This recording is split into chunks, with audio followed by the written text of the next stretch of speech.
பிரான்சின் வால்துவாஸ் மாவட்டத்திற்குட்பட்ட பகுதியில் உள்ள ஆன்னி நகரில் செயற்பட்டு வந்த உணவகம் சுகாதார சோதனையில் தோல்வியடைந்ததாக தொடர்ந்து நிர்வாக ரீதியாக மூடப்பட்டுள்ளது.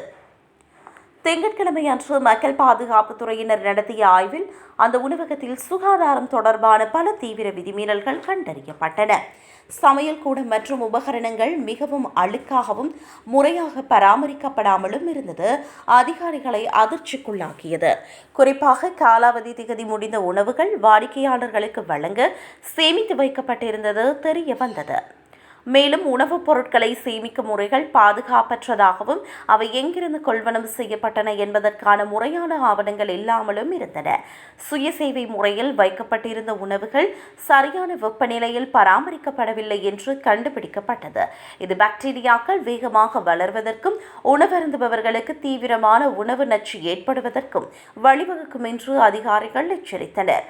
உணவகத்தின் உறைவிப்பான் பகுதி உணவு தயாரிக்கும் மேசையாக பயன்படுத்தப்பட்டதும் கண்டறியப்பட்டது. இதனால் ஒரு வகை உணவில் உள்ள கிருமிகள் மற்றொரு உணவிற்கு பரவும் அபாயம் உள்ளதாக ஆய்வறிக்கையில் சுட்டிக்காட்டப்பட்டது. பொது சுகாதாரத்திற்கு இந்த உணவகம் பெரும் அச்சுறுத்தலாக உள்ளது என்று தெரிவித்த அதிகாரிகள் உணவகம் மீண்டும் திறக்கப்பட வேண்டுமானால் அனைத்து சுகாதார தர நிலைகளையும் பூர்த்தி செய்து மீண்டும் ஒரு ஆய்வுக்கு உட்படுத்தப்பட வேண்டும் என்று உத்தரவிட்டுள்ளனர்.